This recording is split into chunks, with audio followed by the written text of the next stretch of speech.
yeah, in with the weather, good news for us up here, we kind of miss that ice. So, the snow is inconvenient, but the snow helps to insulate things, so it can be a good thing. Brings more moisture, so that helps us out for that spring season to build up that moisture. But the one thing we don't want to see is ice, because that can do a lot of damage. So we are thankful that we avoided that. So, all right, we'll jump right into it. So barberry, Sunjoy Tangelo. So this is a proven winner. So these are some 1 gallons that we have out there. Well, this is not a 1 gallon, no. Yeah, it's a 1 gallon. Oh, It's supposed to be. it's not. It's 11 inches Oh, on the base. So anyways, sorry, we got the wrong photo, but we do have some 1 gallons out there. So we really like the Tangelo. It's got different colors. It's it's kind of similar to Rosy Glow, but I think it's a lot better than Rosy Glow. It gets oranges and stuff in there, and Rosy Glow can turn all red at certain points of the year. So this one here tends to keep that multicolor longer and just shows off a little better. Real tough plant, performs very well, and we like it because of its in the nursery as growers, because it's very resistant to bacterial spotting, and it's aggressive in a container, which is great. So it doesn't seem to struggle. So very tough barberry, nice thing to have out there. Buxus winter gem, we're going to keep pushing the winter gems. You guys have moved quite a few of these, but we still have quite a few available. So we'll put the keep the focus on these boxwood. I know that I'm starting to, like we talked about, boxwood are really becoming short, and I'm hearing more and more. Well, I need to buy boxwood from you because I used to buy my boxwood from Sheridan. So Sheridan is up in Canada. Like we talked about, that restriction is still in effect. It will not be affected for the spring season. So if you hear somebody kind of holding out hope that all of a sudden the USDA will open the border up and they'll be able to bring boxwood across, that's not a very good strategy, because nobody, including the Canadians, see that changing anytime soon. So we do have some great availability out there on Winter Gem, on the New Gen program, Little Missy, things like that. So want to keep a focus on those. You can see here we got some really good sizing. This is what's going to give you most bang for your buck. So if they're looking to get a lot of foliage, big plant, I would definitely steer them towards these Winter Gem. All right, Clethra 16 candles. We haven't talked about this one for a while. It's more, kind of a late spring seller, but a lot of people bring in Clethra early, get stocked up for it. But really, it's just like a hydrangea paniculata. It really doesn't come into really shining until you get towards summer, but people will be out there looking for it. We've done a lot of changes with our program, how we grow it. You can see there we have really good breaks, a straight plant. We've done a lot of staking with them to get better bodies, better forms. And we picked 16 candles because it has the best shape. It's very prolific bloomer. It has great fragrance. Clethra are extremely fragrant.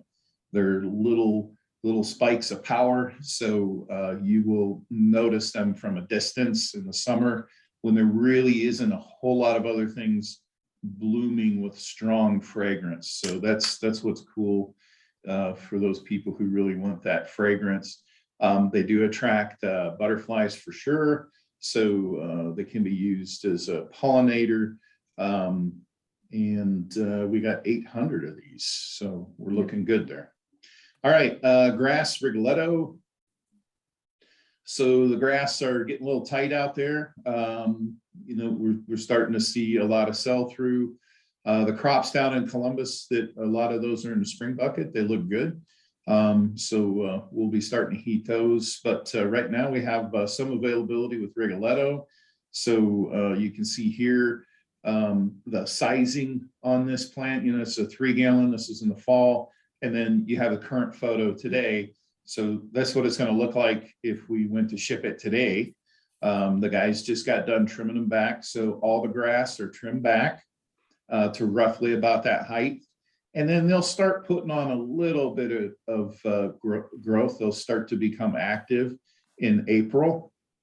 And as we get closer to Mother's Day, we do keep them covered and we put just a little bit of minimal heat. So as we start getting towards the end of April, there'll be some growth there. So it'll look like it's something that's alive instead of, you know, looking like a bunch of dead sticks. So we don't want to force it too quickly because if we do that, they'll stretch and they'll flop and collapse. So that's not a good thing. So it's another plant that you have to be cautious, a little bit of heat, and you have to time it with the sunlight. If you get going too quickly, that thing's going to push up and basically it's going to flop either on the very end user as they take it home, or it's going to flop in the garden center. So we really want to make sure we don't do that. I see a lot of those getting pushed out there.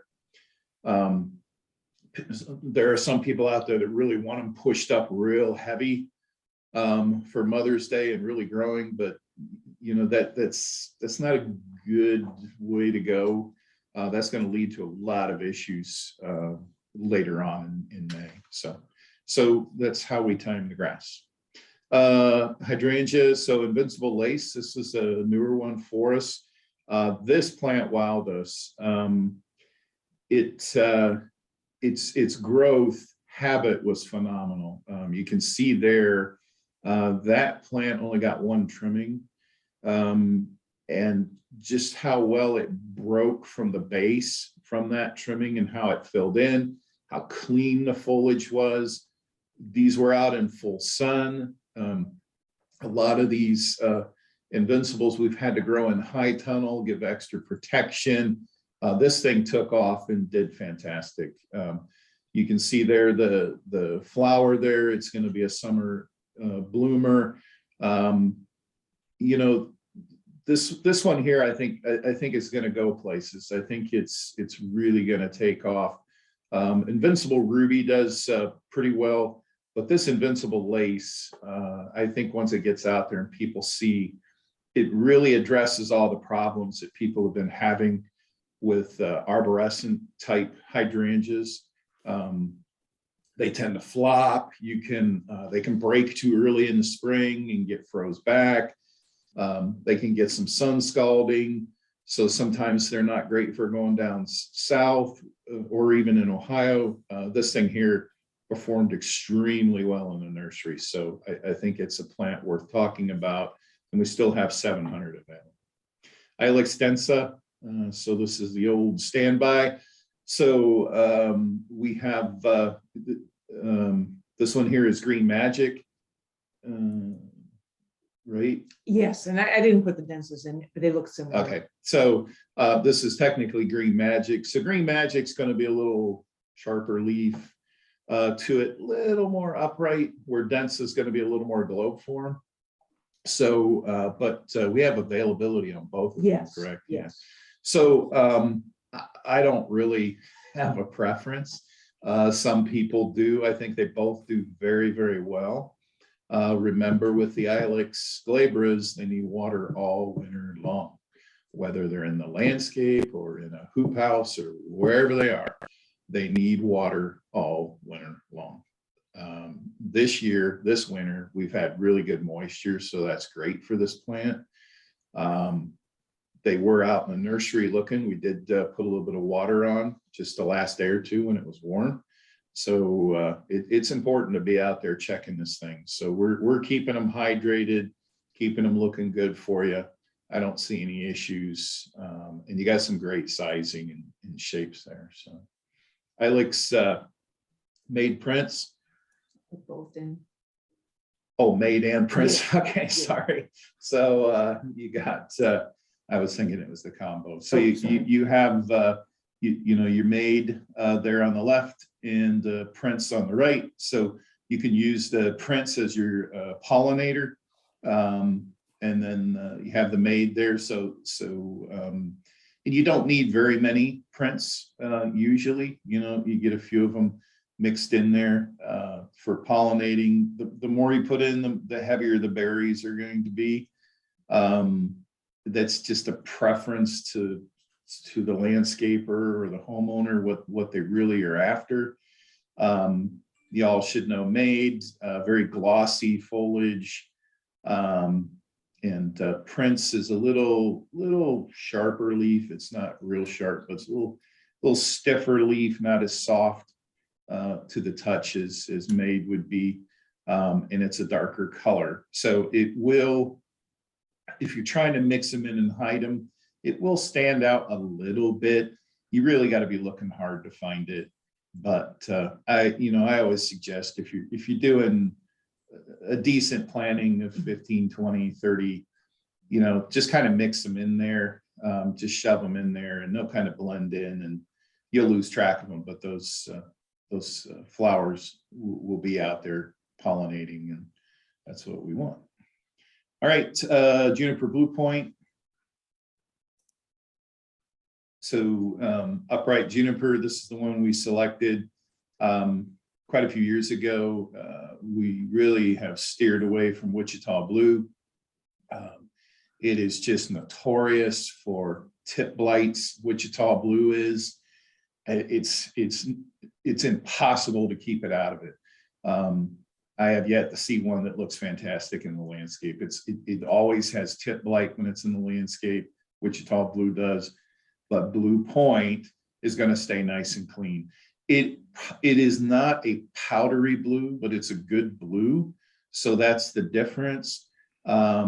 It's a little kind of pointed in its appearance, where the other Wichita blue will maybe be a little frilly, a little softer, but they still achieve the same shapes. And you get that blue color. And the great thing with blue point is it is extremely tough when it comes to diseases. It transplants very well. So we felt it was a superior plant, a plant that we can be successful with and the customer. So, but we got some nice threes out there. We're a little short on the bigger sizes. As you can see there, we're pushing past our spec, which is good. And we got 650 of those. Pisces nidiformis, this is an oldie but a goodie. It's been out there for a long time. There is quite a few nurseries that produce a lot of these, especially West Coast, that are out. They don't have them. Plus, this is it's a West Coast plant.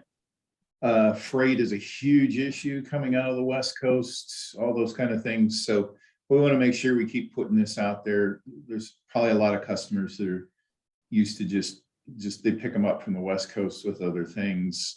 They may want to reconsider that line, because this is usually a pretty tight margin plant for people. They really got to be careful on the sell price. And when you start putting in that freight and everything from the West Coast, they really got to start thinking about it. And hopefully they can, especially people more local to us, can think about coming to us to supply their needs. But you can see here, fantastic plant, well past our spec. We got 4,000 of them. They're just row run, ready to go. So sell with confidence there, and see if we can take advantage of being a local provider. Spirea candy corn. So candy corn is still pretty popular out there. So these were fall photos that we took here. We do have 2 gallons. We have 1,200 of them. We got some good sizing coming on. Obviously, they're dormant. We do trim off the flowers, nip them back a little bit, make sure they look clean. Then they'll start to break. Spirea doesn't take too long to break growth, but it's still going to be the end of April. Not like a Weigelia. Weigelia, you got to be a little careful sometimes because it doesn't want to really start to show until you get more into Mother's Day or even later. But Spirea will be a good deciduous plant to lead out there with. Candy corn starts right out with yellow and keeps putting on those orange new leaves. Those new leaves turn to yellow, and they just keep growing all season. So you always get those reds to orange on the tips. The flower, it seems to be a decent repeat bloomer, but I think candy corn is really more about the foliage and how it looks. It really, one of its claim to fame is it holds up extremely well in heat. This plant likes heat. This plant is really taken over through the southern markets. That's really what's pushing it. I know a lot of people want it further up north. It will be okay up north, but it could tend to die back a little bit over the winter, which isn't necessarily a bad thing. There are a lot of plants, deciduous plants we grow up around here. You're not going to kill it from winter temps. I don't see that happening, but it could freeze back more towards ground level and come back up. But it's an aggressive enough grower once you get it started. The flip side, overwintering this as a container can be extremely tricky because it likes to stay active all year in a container. So we have to take extra precautions. We got to keep them protected for the winter, which we're doing. And these will be ready to go and will last, I don't know, ever since it came out, we've been chasing it. So this is really the first year we have any kind of availability for you at this time of year. So that's a good deal. It's still popular. And we got 1,200 of those available. So. That was the last one. All righty. So I think that's it.